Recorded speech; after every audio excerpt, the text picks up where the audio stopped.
భార్యాభర్తల మధ్య సహనం, ఓర్పు ఉంటే ఆ కుటుంబం ఎంత సంతోషంగా ఉంటుందో ఈ చిన్న కథ ద్వారా మీకు చెప్పడానికి ప్రయత్నిస్తాను. చదవగలరు. మంచి ఎండలో ఒక మహిళ నీటిని చాలా దూరం నుండి కష్టపడుతూ తెస్తోంది. 2 బిందెలను ఇంటి ముందు పెట్టి చిన్న బిందెతో నీటిని తెస్తూ అందులో పోస్తోంది. ఇంతలో ఆమె భర్త ఆకలితో ఎండలో చెమటలు కక్కుతూ లోనికి వచ్చాడు. ఇంటి ముందు ఉన్న బిందెలను గమనించకుండా వాటిని కాలితో తన్నాడు. బిందెలలో నీళ్ళన్నీ కింద ఒలికిపోయాయి. కోపంతో రగిలిపోయిన అతను తన భార్య కోసం బయటనే నిలబడ్డాడు. ఆమె రానే వచ్చింది. ఆమెను చూసి కోపంతో ఇలా అన్నాడు, అసలు నీకు బుద్ధుందా? నీళ్ల బిందెలను వాకిలికి అడ్డం పెట్టి ఎలా వెళ్ళావు? ఆకలితో ఇంటికి వచ్చిన నాకు ఆ బిందెలను తన్నడం వలన కాలికి దెబ్బ తగిలింది. నిన్ను మీ అమ్మ ఎలా కన్నదో, ఎలా పెంచారో, తెలివితేటలు లేనిదాన్ని నాకు కట్టబెట్టారు అన్నాడు. అప్పుడు భార్య, ఇక మాటలు చాలించండి. ఇప్పుడు నేను కూడా నీటి బిందెను తెస్తుంటే కనీసం అందుకోకుండా తెచ్చిపోసిన నీటిని కూడా కింద పడేశారు. భార్య ఎంత కష్టపడి నీళ్లు తెస్తుందో అనే ఆలోచన కూడా లేదు మీకు. పైగా మా పుట్టింటి వారిని గురించి అంటారా?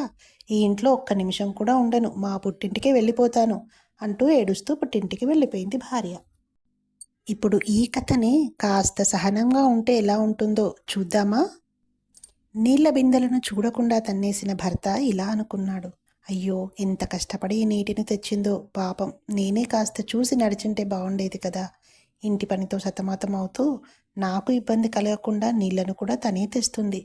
మళ్ళీ నీళ్లు తేవడానికి వెళ్ళిందేమో, ఎదురెళ్ళి నీళ్ల బిందెను అందుకుందాం అని భార్యకు ఎదురెళ్ళి నీటి బిందెను అందుకుని ఇలా అన్నాడు, పొరపాటున నీటి బిందెలను కాలితో తన్నేశాను, నువ్వేమీ కంగారు పడకు.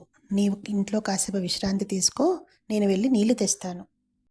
అప్పుడు భార్య, అయ్యో ఎండన పడి వచ్చారండి మీరు, నేను దారికి అడ్డంగా పెట్టడమే తప్పు. నీళ్ళే కదా, పోతే పోనీయండి, భోజనం వడ్డిస్తాను, కాళ్ళు చేతులు కడుక్కుని రండి.